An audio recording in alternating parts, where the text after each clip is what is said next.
On this question, we're given the equation y equals negative x cubed over x squared minus 4.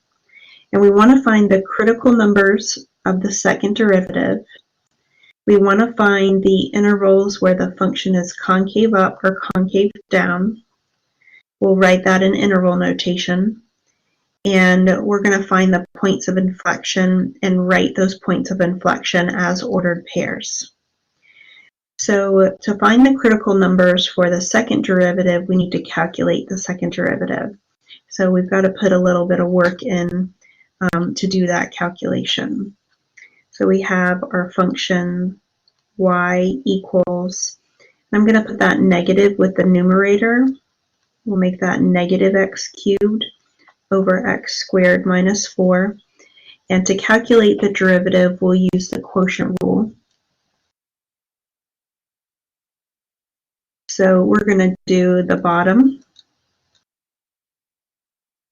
times the derivative of the top. The derivative of negative x cubed would be negative 3x squared.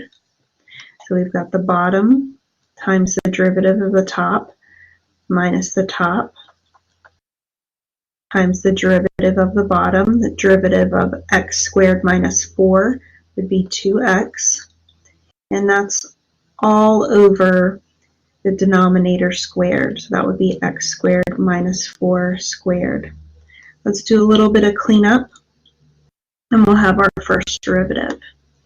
So I'll use the distributive property to get negative 3x to the 4th plus 12x squared. These two negatives become a positive. So that will be a plus 2x to the 4th. And we have x squared minus 4 squared. We have some more like terms to combine. Negative 3x to the 4th plus 2x to the 4th would give me negative x to the 4th plus 12x squared over x squared minus 4 squared. So that gives us our first derivative, but we need the second derivative. So let's calculate that. And once again, we need to use the quotient rule.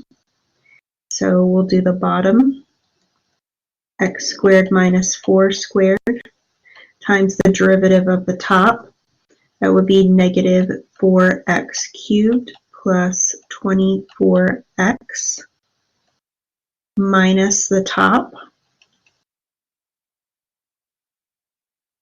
times the derivative of the bottom. And to calculate the derivative of the bottom, we need to use the chain rule. So that will be 2 times x squared minus 4 times 2x. So just a little recap of what I did here. The outside function is a power, so I followed the power rule by bringing that power down and taking 1 away from the power. I left the inside alone, and I chained by multiplying by the derivative of the inside. And then this is all over the denominator squared. So I've got x squared minus 4 squared, and then that whole expression squared. So I'm going to start off doing a little bit of cleanup. I'm going to write that denominator just so I don't have to rewrite all this out. I have squared, squared. I can multiply those powers together to get to the 4th power.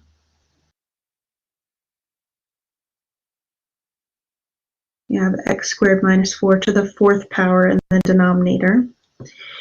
And I know that there's going to be some canceling happening because I have a factor of x squared minus 4 in the denominator, a factor of x squared minus 4 in this term, and a factor, I should have used a different color, a factor of x squared minus 4 over here. So I can I can cancel out a factor of x squared minus 4 from the numerator and from the denominator. So when I cancel it out here, it becomes to the first power. When I cancel it out here, it's to the third power. And since this is to the first power, that will cancel out completely in that spot there. So let's rewrite it with that cancellation in mind. We would have x squared minus 4 times negative 4x cubed plus 24x. These two negatives we can put together and make that a plus. No, I shouldn't do that. Let's not do that, because that negative applies to more than just that first term there. So let's leave it as a minus. We'd have negative x to the fourth plus 12x squared times 2 times 2x. And in the denominator, we have x squared minus 4 cubed. Okay, so that's a little bit nicer. And what I'll do is on this term in the front, we need to use multiplication to break that out into individual terms. And in the other one over here, I'm going to take 4x and use the distributive property to distribute it to those two terms, and at the same time I'll distribute this negative to those two terms. So let's do that multiplication. So we have negative 4x to the fifth plus 24x cubed plus 16x cubed minus, let's see, 4 times 24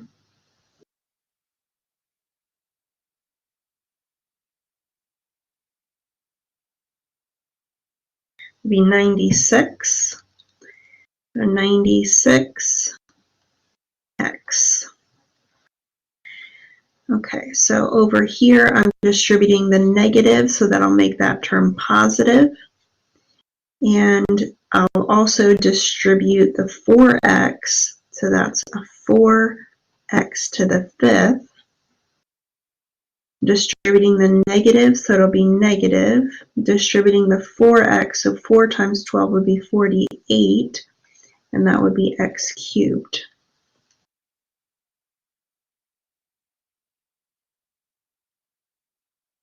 In the denominator, we still have that x squared minus 4 cubed.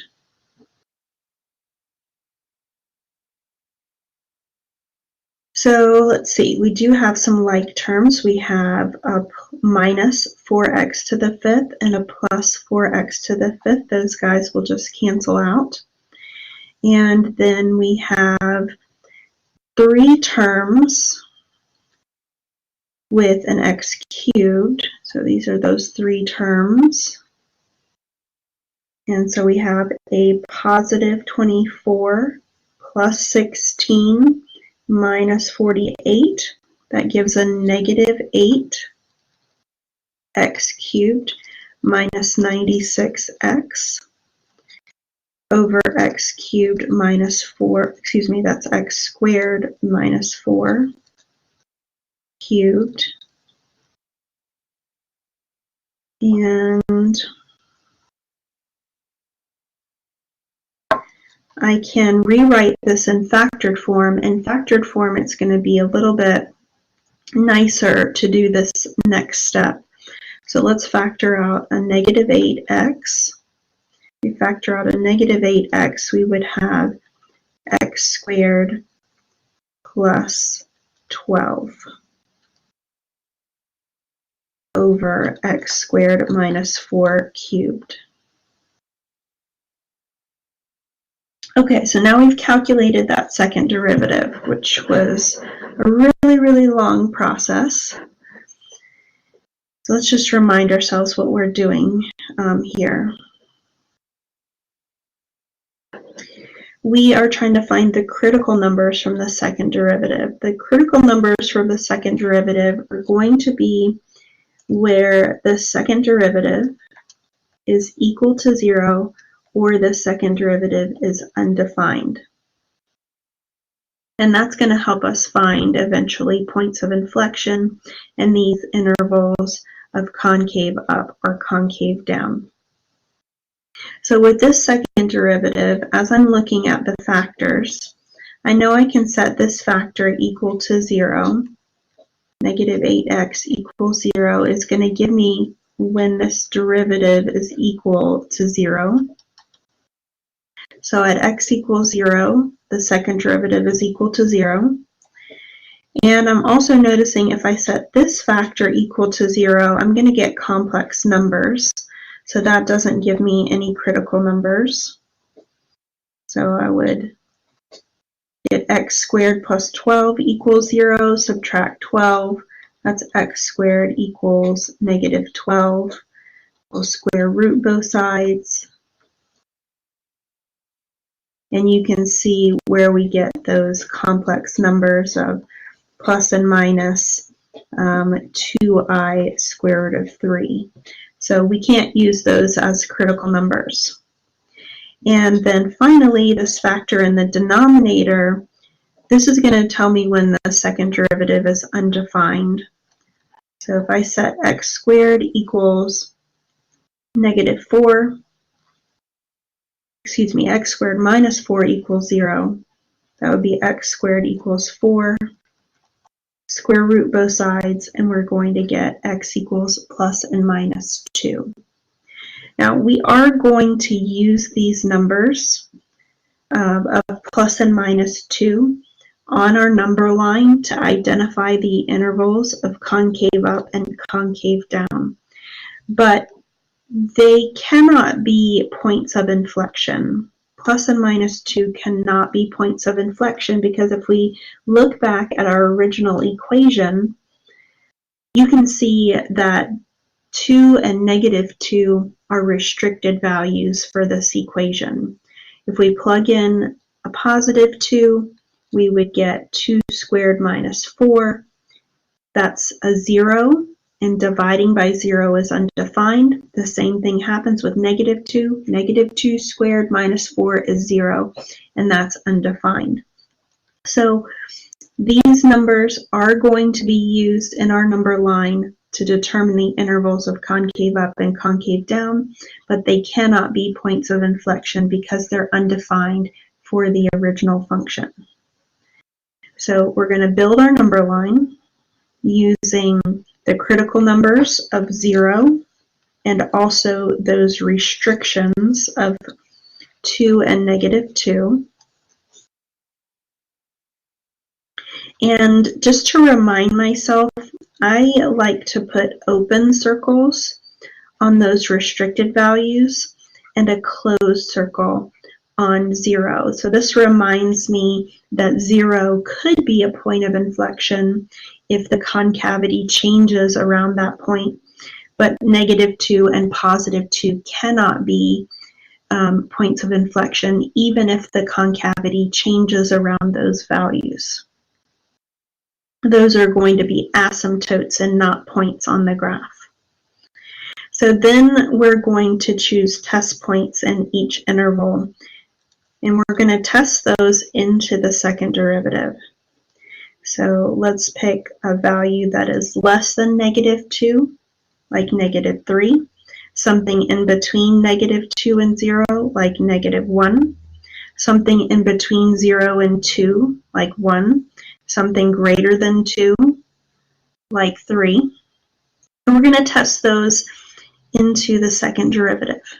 Now, typically I would do this by hand, but this problem has already been quite long. So why don't we use our calculator to shorten this process just a little bit and let it do that arithmetic for us. So as my calculator comes up, I'm going to describe to you what we're going to do. I'm going to take this second derivative that we figured out, type it into our y equals menu, and then I'll use the table feature to substitute these numbers in.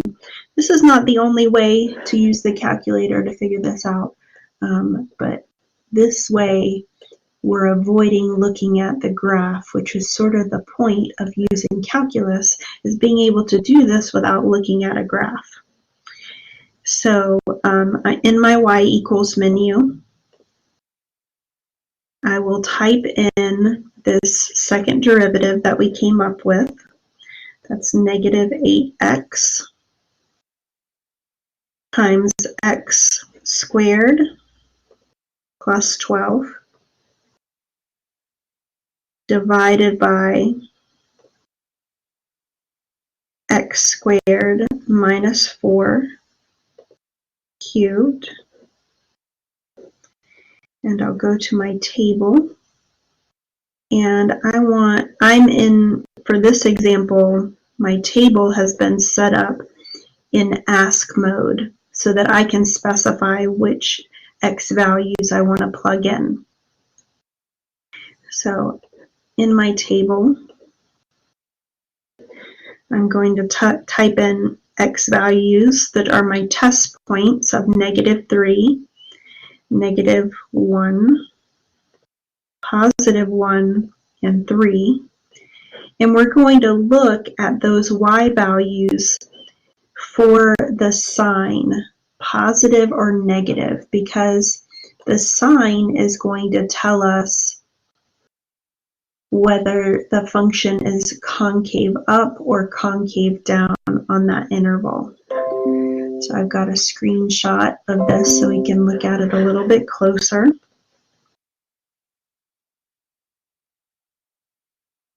So what we found was using our test point -3, our y value of the second derivative came out positive.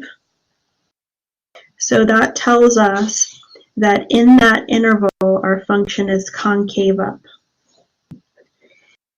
For our test point -1, the y value is negative, and the second derivative being negative tells us that our function will be concave down in that interval.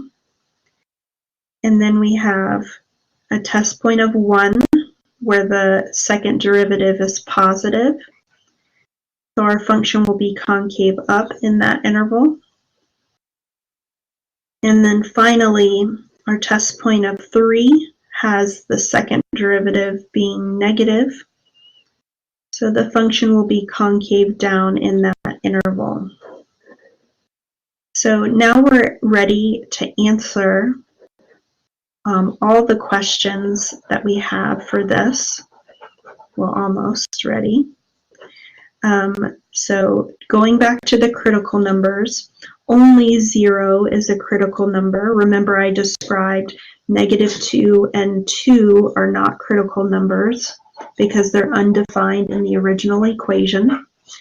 We can now write that we have 2 intervals that are concave up, and we'll write those in interval notation. That would be -∞ to -2.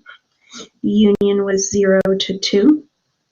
And we have 2 intervals that are concave down. And in interval notation, that would be -2 to 0. Union with 2 to infinity. And our final part, part C, is looking for points of inflection. The definition of a point of inflection is where you have a change in concavity. So looking at these points, as we were describing earlier, it can be a little bit deceiving because we do have a change in concavity, but this point is a vertical asymptote, an undefined portion of the graph. So it is not a point of inflection. We do have a change in concavity here. Concave down to concave up is going to create a point of inflection at 0. So we will have a point of inflection at 0, and we do not have a point of inflection here. Even though there's a change in concavity, 2 is an undefined part of our function. When we write our point of inflection, we do want to write it as an ordered pair. So I need to substitute that 0 back into the original equation. So our original equation is y equals negative x cubed over x squared minus 4. So substituting a 0 in for x would give 0 over negative 4, and that's 0. So we have 0, 0 as a point of inflection. Okay, let me zoom out a little bit so you can see all the work that we put in to solving this problem.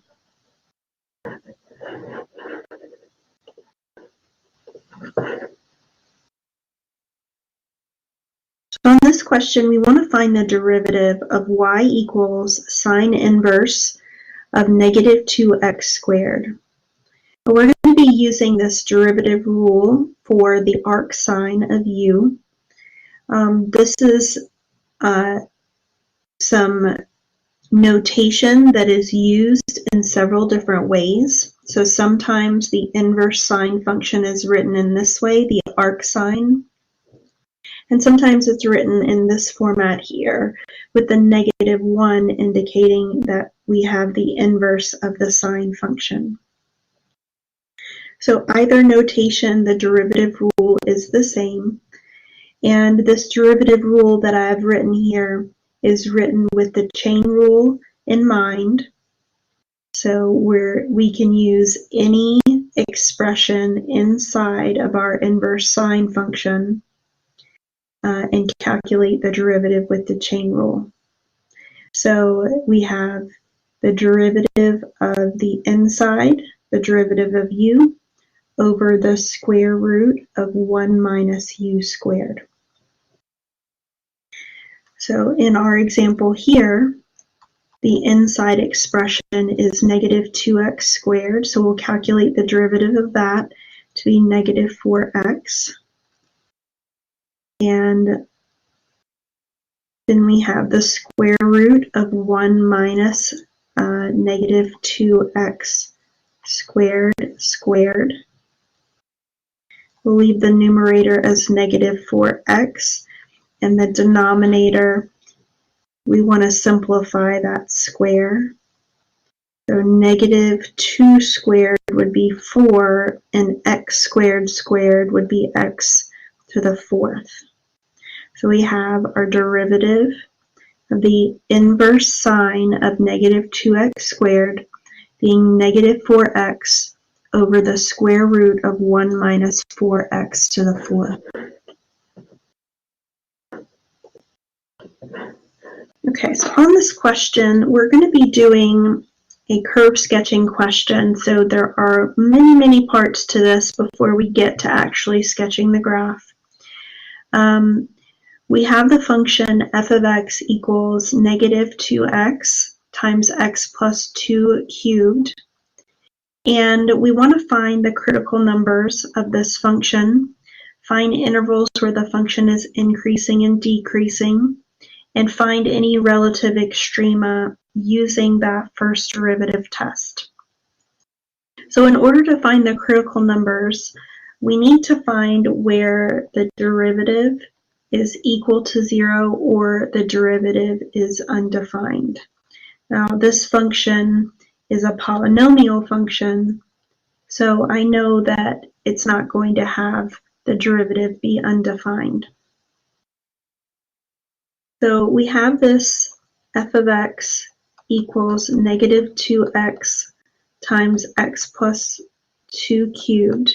And I need to calculate the derivative so that we can find those critical numbers. The way that it's written right now is in a factored form.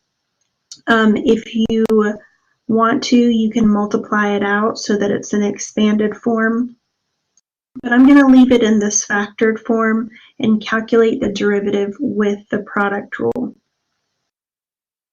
So I'm going to treat the negative 2x as my first factor of f, and then the x plus 2 cubed as my second factor of g.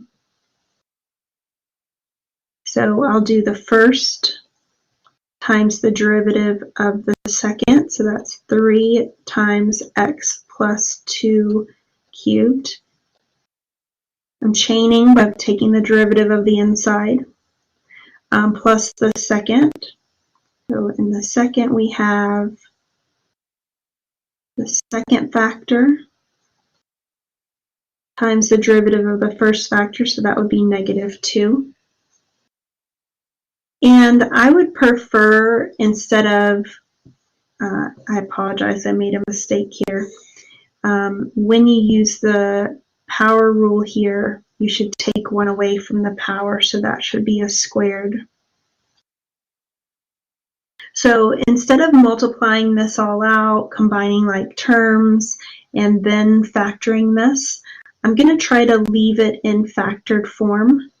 So I notice that I have a factor of x plus 2 squared and a factor of x plus 2 cubed. So that's a common factor that I'm going to bring out, and I also have -2 as a factor of each one of them. So let's factor out the -2 from both of those terms and an x plus 2 squared from both of those terms. So if I factor this out and I factor this out, what I'm left with is the x, the 3, and the 1. So that is 3x. And if I factor out the -2 and only 2 of these factors, I'll be left with 1 factor of x plus 2. So that's going to give me -2 times x plus 2 squared. Combining like terms, I would have 4x plus 2. And to make this a little bit cleaner, I notice that in this parenthesis, these terms have a common 2, so let's factor that out. And we get -2 times 2 times x plus 2 times 2x plus 1, and that's -4 times x plus 2 squared times 2x plus 1. So we've calculated the derivative, and now I want to see where that derivative is equal to 0 or undefined. We've already mentioned that it's not undefined. So we're only going to see where it's equal to 0. So we get the equation 0 equals -4 times x plus 2 squared times 2x plus 1. It's already in factored form, so I'll just set those factors equal to 0. X plus 2 equals 0, 2x plus 1 equals 0. We get x equals -2, and x equals -1/2. Those are our critical numbers. So then we're looking for the intervals of increasing and decreasing. This is where I'm going to build my chart with those critical numbers that I just found. And those critical numbers are -2, which is the smaller one, and -1/2. I'm being sure to put those critical numbers in order from smallest to largest. And then I'm going to pick test points in each one of those intervals. Let's pick -3. Let's see, -1 and 0 as my test points, and we're going to substitute them into the first derivative, because the first derivative is going to tell us whether the function is increasing or decreasing. So I'm taking those test points that I've chosen, and we're substituting them into that first derivative of -4 times x plus 2 squared times 2x plus 1. And once again, it's really nice working in factored form, because all we care about is whether the first derivative comes out positive or negative. And that's going to tell us the increasing or decreasing. So we have a test point of -3. It's a -4 times negative 3 plus 2 times 2 times negative 3 plus 1. So obviously this is negative. I left off the square here. So that's going to be positive because of the square. So we have a negative times a positive times 2 times negative 3 is negative 6 plus 1, that's going to be a negative. So we have a negative times a positive times a negative. It's going to be positive in that interval. So positive in that interval is going to tell me increasing on that interval.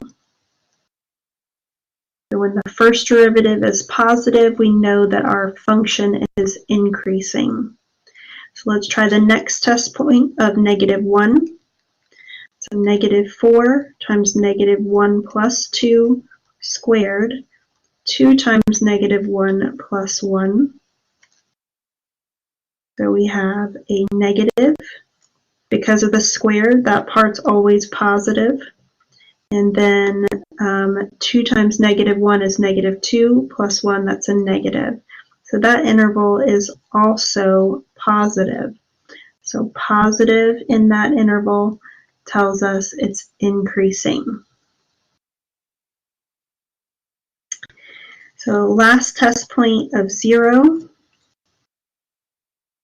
negative 4 times 0 plus 2 squared, 2 times 0 plus 1, that is going to be a negative times a positive times a positive, and we get that that interval is a negative. So in that interval we get decreasing. So now we know our intervals of increasing and decreasing.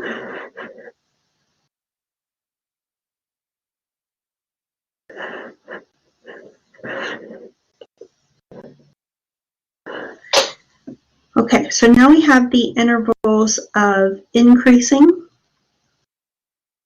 We know that this interval is increasing and this interval is increasing. We're not going to include the negative 2 in our interval because the first derivative is 0 at that point. So we have our intervals being from negative infinity to negative 2 and negative 2 to negative 1/2.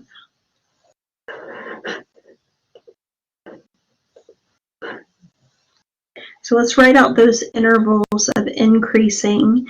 That would be from negative infinity to negative 2, union with negative 2 to negative 1/2. So we are excluding this negative 2 because that's where the derivative is equal to 0.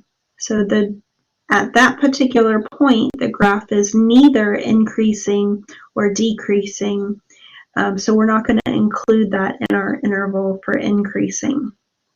So then we have this interval of decreasing, which goes from negative 1/2 to infinity.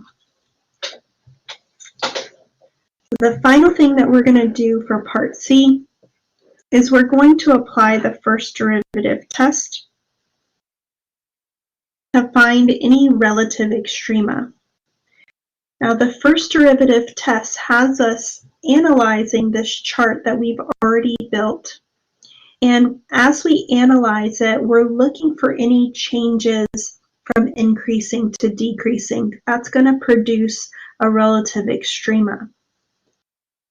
So we can see at this point of x equals negative 1/2 that on one side we have increasing and on the other side we have decreasing.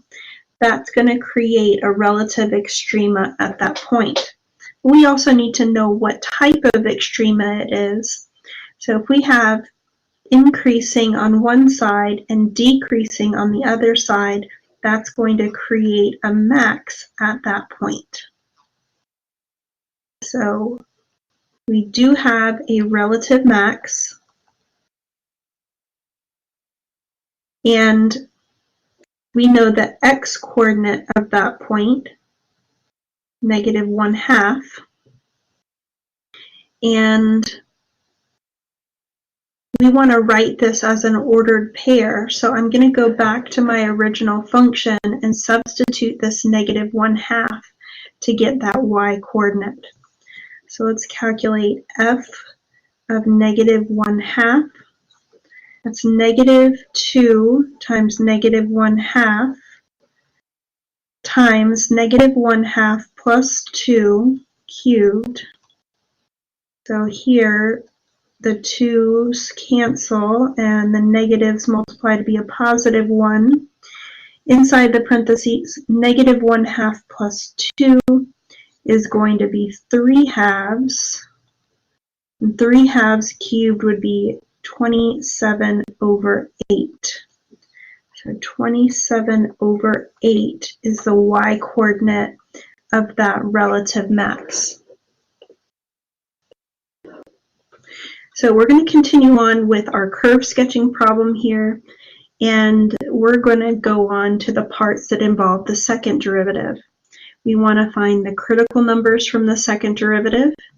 We want to determine the intervals of concave up and concave down, and we also want to find any points of inflection and write those points of inflection as ordered pairs. Now we've already calculated the first derivative, and we need the second derivative to be able to answer these questions. So let's calculate the second derivative. And once again, it's in factored form, so I'm going to leave it in factored form and use the product rule to calculate the derivative. I think it might be a little bit more convenient for me if I write this as -4 times 2x plus 1 times x plus 2 squared. So I'm going to use the -4 times 2x plus 1 as my first function of f, and the x plus 2 squared as my second function of g, as I'm applying that product rule. So the second derivative will be that first function, -4 times 2x plus 1 times the derivative of the second function. That's 2 times x plus 2 times 1. That's applying the chain rule. So that's the first times the derivative of the second, plus the second, that's x plus 2 squared, times the derivative of the first. So that -4 is a constant multiple, which I'll carry down, and the derivative of 2x plus 1 is just 2. So once again, I have calculated the derivative. I could use a bunch of multiplication and combine like terms and then get it into factored form, but I'm going to try to leave it in factored form. So I'm going to look for common factors, and I have a common factor of x plus 2 here and a common factor of x plus 2 here, and I have a common factor of -4 in both of them, and a common factor of 2 in both of them. So I'm going to bring all that out. That would be -8 times x plus 2. So this is gone, and this is gone, which leaves 1 times 2x plus 1. And for the other one, this is gone, and I'm only factoring out one of these factors. So I will still have a factor of x plus 2. Okay, and I shouldn't have written that close parenthesis right there. So if I combine like terms in that last parenthesis, I will get 3x plus 3. Then I can factor that 3 out, and if I factor that 3 out, I'll have 24 times x plus 2 times x plus 1. So I've calculated that second derivative, I've got it in factored form, and I need to find the critical numbers from the second derivative. And what that means is that I want to find where the second derivative is equal to 0 or the second derivative is undefined. I know I'm not going to find any places where the second derivative is undefined because this is a polynomial function. But if I set this second derivative equal to 0, I will get some critical numbers. So 0 equals negative 24 times x plus 2 times x plus 1. I'll set each of those factors equal to 0. X plus 2 equals 0. X plus 1 equals 0. I get x equals negative 2 and x equals negative 1. So we have those two critical numbers. We're going to use those critical numbers to help determine the intervals of concave up or concave down. So we're going to put those numbers on our number line in order from smallest to largest. We're going to choose some test points. I'll choose negative 3. Let's try negative 1.5 and 0. And we're going to substitute those into our second derivative to determine the concavity. So we've got our test points substituted into negative 24 times x plus 2 times x plus 1. We have a test point of negative 3. It's negative 24 times negative 3 plus 2 times negative 3 plus 1. That's a negative times a negative times a negative, which gives me a negative. So in that first interval, we got a negative, and when the second derivative is negative, I know the function is concave down. So let's try the next test point. Negative 1.5. Substituted in would give us negative 24 times negative 1.5 plus 2, negative 1.5 plus 1. So negative times a positive times a negative. So that would give me a positive on that interval. So when the second derivative is positive, that tells me that the original function is concave up. And our final test point of 0, negative 24 times 0 plus 2 times 0 plus 1. That's a negative times a positive, and that's a negative. So the second derivative being negative tells me the function is concave down on that interval. So now we've identified those intervals of concavity. So we have this middle interval being concave up, and that is negative 2 to negative 1. And then we have our two outside intervals being concave down. And those intervals would be negative infinity to negative 2, union with negative 1 to infinity. Our final part here is looking for points of inflection. We can analyze the chart that we've already made to determine points of inflection. Points of inflection will occur when you have a change in concavity. So we have negative 2. Looking to the left and to the right, there's a change in concavity, so x equals negative 2 will be a point of inflection. We're going to write it as an ordered pair, but we need to figure out that y coordinate in just a moment.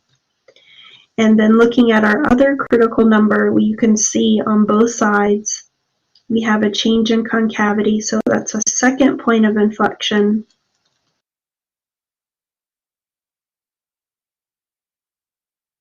at x equals -2, and we need to find that y coordinate.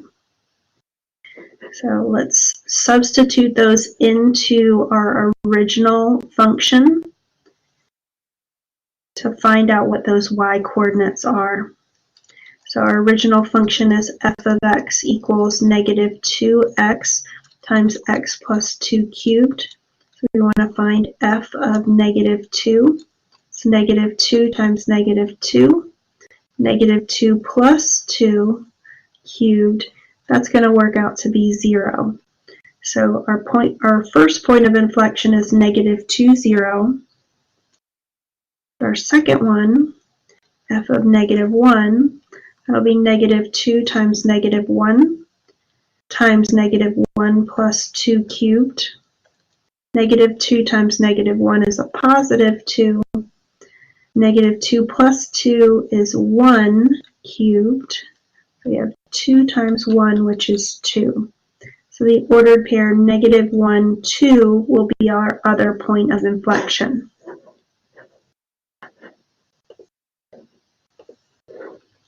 Okay, so in our last two parts, we're going to find the x and y-intercepts and then use all the information that we've gathered to sketch the graph. So to find the x and y-intercepts, we're going to let x equal 0 to find the y-intercept. That's f of 0 equals -2 times 0 times 0 plus 2 cubed. That works out to be 0.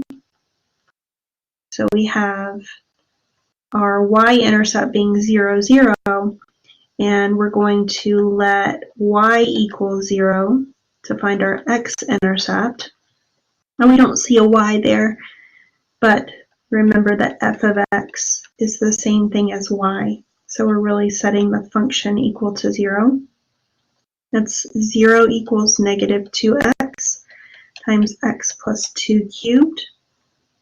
Luckily, this is in factored form, so we'll set each of those factors equal to 0 and get x equals 0 and x equals -2. So we have x-intercepts at 0, 0 and -2, 0. So from here, we're going to use all of this information to sketch our graph.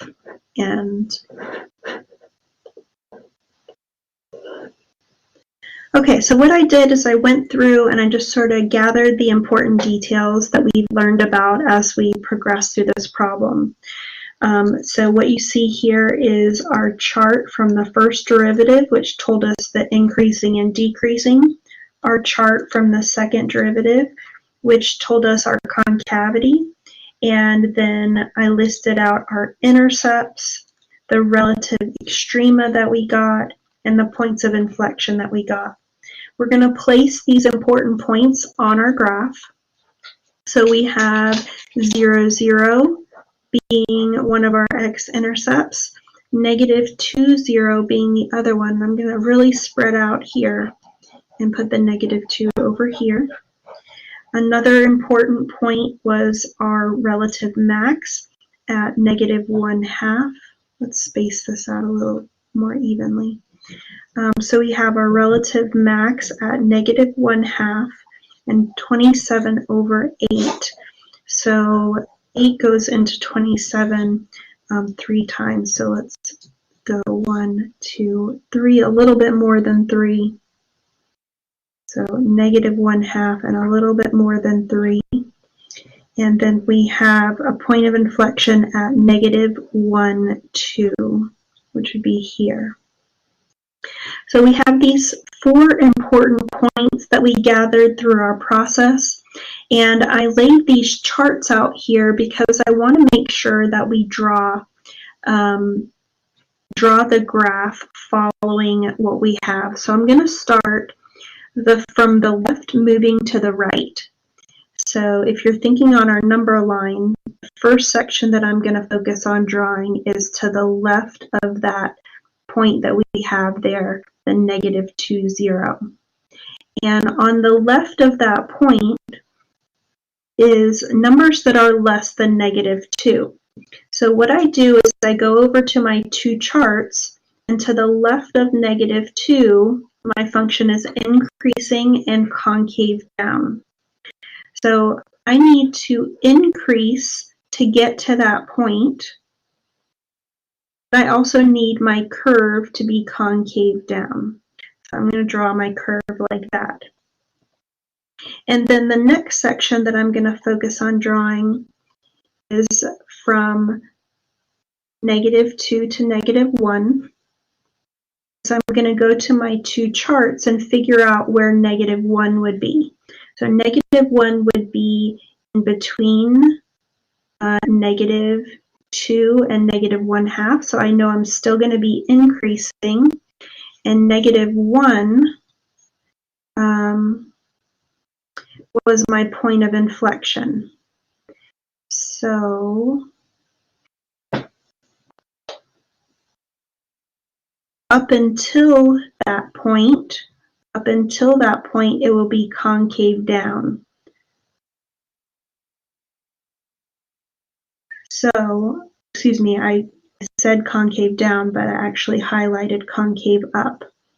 So leading up to -1, that whole part leading up to -1 is concave up. So I'm now going to cup my curve up and increase concave up to that point of inflection. So then the next part I'm going to look at is going to go from -1 to the -1/2. So before -1/2, it's still increasing, but from -1 to -1/2 will be now concave down. So I'm going to cup that curve down and be increasing along that portion. And then the rest of this graph can be drawn all in the same way. Even though we have that x-intercept right there, that x-intercept, it doesn't change the concavity and it doesn't change the increasing and decreasing. So you'll notice that that point is not one of the ones that is one of our critical numbers. So it's not going to change at that point. So we're going to have our function now be decreasing and concave down along this final section, but we want to make sure that we cross through that intercept. So we've cupped it down for concave down, and the function is decreasing. So that gives us a sketch of our function.